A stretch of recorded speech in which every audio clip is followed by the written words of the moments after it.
Di video kali ini, saya akan memberikan tutorial bagaimana cara bleaching agar hasilnya memuaskan dan tanpa rasa sakit. Oke, langsung saja kita simak videonya dan jangan di skip. Jadi sebelum bleaching kita harus set cat dulu ya guys. Nah ini warna awalnya adalah 4. Nah terus lagi tadi belum sempat ke shoot ya, jadi boleh di awal atau pokoknya dia bisa dibalik-balik urutannya. Yang penting dia belum diolesin sama gingival dam atau gingival barrier. Jadi pasien datang itu kita pulas dulu giginya pakai pumice sama fluoride. Ada yang kita periksa dulu giginya, karangnya masih ada yang tersisa atau enggak. Kalau misalnya masih ada karangnya kita bersihkan dulu, terutama yang bagian depan. Yang belakang juga kadang-kadang perlu, jika karang giginya itu tembus sampai ke depan. Dalam arti sampai ke depan tuh ada hitam-hitamnya atau warna kuningnya sampai tembus ke depan. Nah setelah kita yakinkan semuanya sudah bersih mengkilap giginya, tahap kedua adalah kita oles dengan Vaseline atau lip protector. Nah olesnya itu harus rata di bagian bibir yang luar dan dalam. Kalau bisa ngolesnya agak banyak ya, karena nanti kan pada waktu pasien buka mulut itu kemungkinan bibirnya akan kering, jadi nanti biar nggak pecah-pecah bibirnya. Nah setelah diolesi dengan Vaseline atau lip protector, kita pasangkan mouth retractor, kalau bisa yang ukuran L. Karena apa? Karena dengan ukuran yang besar itu pasien akan lebih lebar untuk buka mulutnya. Kalau lebih lebar berarti lapangan pandangnya lebih luas juga, jadi kita mudah untuk mengoleskan obatnya. Atau bisa juga dengan cheek retractor yang warna biru itu ya. Nah itu biasanya memang buat bleaching, jadi tengahnya itu seperti ada gigitannya gitu biar pasiennya nggak capek. Cuman kekurangannya dia nggak terlalu lebar untuk buka rongga mulutnya, jadi kadang lapangan pandangnya itu kurang luas gitu. Jangan lupa isolasi daerah kerja ya guys. Oh iya, kalau kita mengoleskan gingival dam itu harus sesuai dengan servikal gigi. Kemudian kalau menyinar itu nggak usah semua dioleskan baru disinar, tapi dioleskan ke 3 gigi kemudian disinar. Nah setelah semuanya disinar, kita harus cek satu persatu apakah ada yang bocor atau tidak. Jika ada yang bocor, maka kita harus mengoleskan gingival dam lagi dan disinar. Jadi bleaching ini memang benar-benar butuh ketelitian dan ketelatenan ya guys. Ketika kita mengaplikasikan gingival dam, permukaannya tidak perlu terlalu lebar ya guys. Jadi yang penting adalah gingiva yang berdekatan dengan servikal gigi. Untuk permukaannya tidak terlalu lebar, yang terpenting adalah tidak ada kebocoran. Kemudian untuk penyinarannya itu berbeda tergantung light cure yang kita gunakan. Ada yang masih 10 detik, ada yang sudah 2 detik. Nah itu untuk yang 10 detik boleh 10 detik, untuk yang 2 detik juga boleh.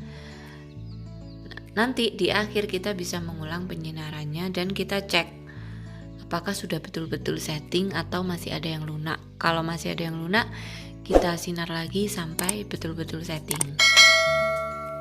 Setelah itu kita siapkan bahan bleaching dengan konsistensi kental. Untuk mencampurnya tadi tidak sempat kesut juga. Jadi yang penting saya katakan di sini bahwa konsistensinya kental agar hasilnya maksimal. Untuk merek, saya tidak merekomendasikan merek tertentu karena tidak ada endorse. Jadi mereknya yang diyakini bisa menghasilkan sesuatu yang memuaskan.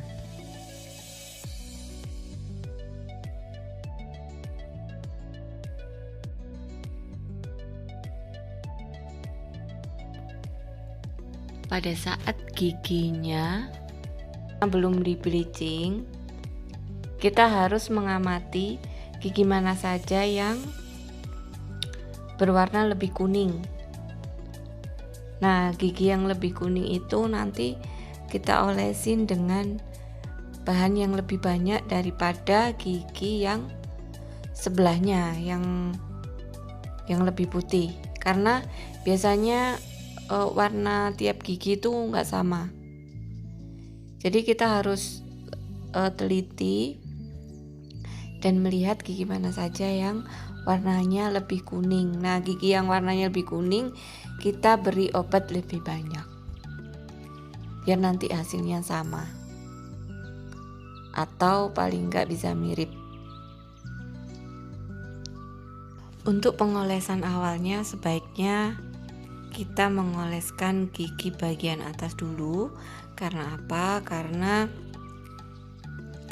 rahang atas lebih minim saliva daripada rahang bawah. Sedangkan nanti rahang bawah kita oleskan belakangan.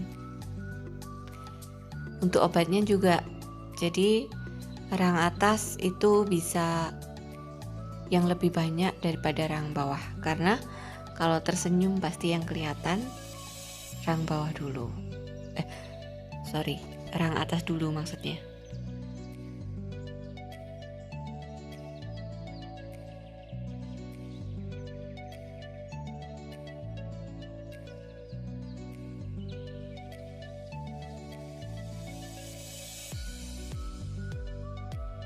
Setelah kita aplikasi bahan bleaching, saatnya sekarang dilakukan sinar menggunakan alat bleaching.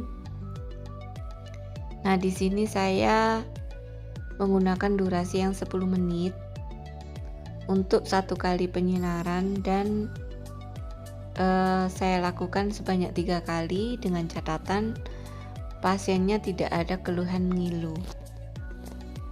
Karena kan sensitivitas dari masing-masing pasien berbeda. Sambil melakukan tindakan, kita harus rajin mengecek gingival-damnya apakah masih berfungsi, dalam arti tidak ada kebocoran. Karena biasanya kalau kena saliva dia bisa nggak lengket lagi, kita harus cek. Yang kedua, untuk pelindung bibirnya, biasanya kan karena terkena mood retraktor dan dalam waktu yang lama bibirnya jadi kering. Kalau kering kita bisa tambahkan bahannya lagi. Nah, setelah tadi penyinaran yang pertama, kita bisa menghilangkan bahan bleachingnya. Di sini saya menggunakan alat plastic filling instrumen, dan sometimes buat bantu bisa cotton bud juga. Kalau di teorinya menggunakan suction, cuman untuk suction saya khawatir akan menimbulkan ngilu di pasiennya karena anginnya sangat besar. Tahapan ini bisa diulang sampai 3 kali dengan catatan pasiennya tidak ada keluhan ngilu. 3 kali akan menghasilkan gigi yang lebih putih daripada penyinaran 2 kali. Untuk penyinaran 1 kali biasanya belum menampakkan hasil yang signifikan.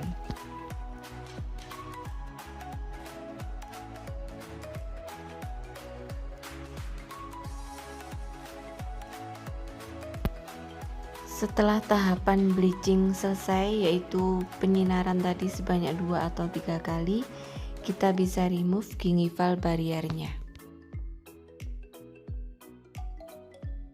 Setelah remove, pasien dianjurkan untuk berkumur.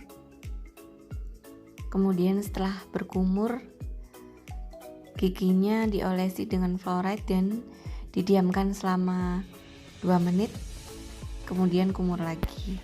Setelah selesai, maka kita lakukan set guide lagi agar terlihat perbedaan antara sebelum tindakan dan setelah tindakan.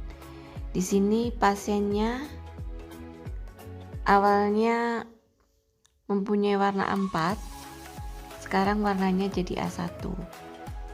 Putihnya terlihat sangat natural ya guys. Jangan lupa setelah tindakan kita melakukan instruksi pada pasien.夜のマジ眉意識がレロランボどこから来たなよみすぼらしいね星にほいで温めてあげるよ今までよく頑張ったよねここらではすみませんがゆっくり話をせませんが